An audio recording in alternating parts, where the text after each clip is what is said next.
college professor was secretly watching an adult film. He was shocked to discover that the male lead looked exactly like himself, but he was absolutely certain he had never taken part in any filming, yet the truth was right in front of him. But soon he came up with a crazy idea. Jack first found the address of Anthony's company. Then he bought sunglasses to disguise himself. Finally, he drove to the company. As an employee opened the door, he quickly slipped into the building. At first Jack felt really nervous, but he didn't expect someone would still recognize him. Jack found the luxurious apartment building. He sat in the car, counting the windows with his fingers, and pinpointed Anthony's home. But he didn't go up right away. Instead, he used a payphone to call Anthony's landline. But to his surprise, the one who answered was Anthony's wife. Anthony thought he was a scammer and hung up on him right away. But Jack called back immediately. This time he got straight to the point and told him what he had discovered. He would stay on the phone for 3 hours straight. She thought her husband was having an affair, but the man claimed it was just a fan of his. That answer made the wife burst out laughing, because Anthony was just a D-list actor. What the wife didn't know at the time was that Anthony wasn't lying. The caller really was a man. He had just accidentally discovered that he looked exactly like Anthony. So driven by curiosity, he decided to dig deep. Then the wife returned home. She admitted to Anthony that she went to see Jack. She said if she hadn't seen it with her own eyes, she would never believe that two people could look exactly the same. He asked Jack to hold out his hands, and they were identical.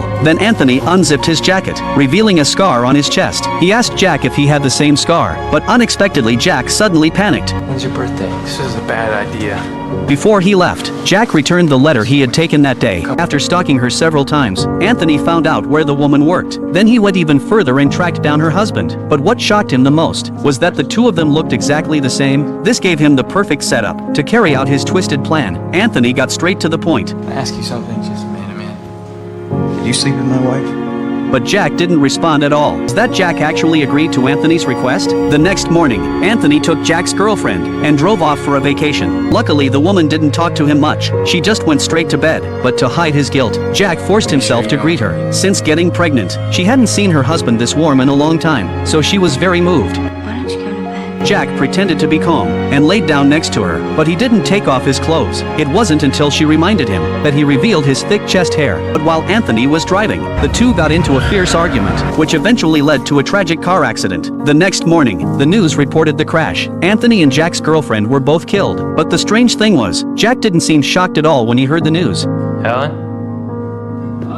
Helen? That's where the movie ends. In fact, it was a film about split personality, and the repeated spider imagery in the film was no coincidence. In Western culture, spiders symbolize dark desires, so the more you try to suppress one desire, the more another one grows. From Jack's final expression, you can see he was completely trapped in a vicious cycle, one he may never escape from.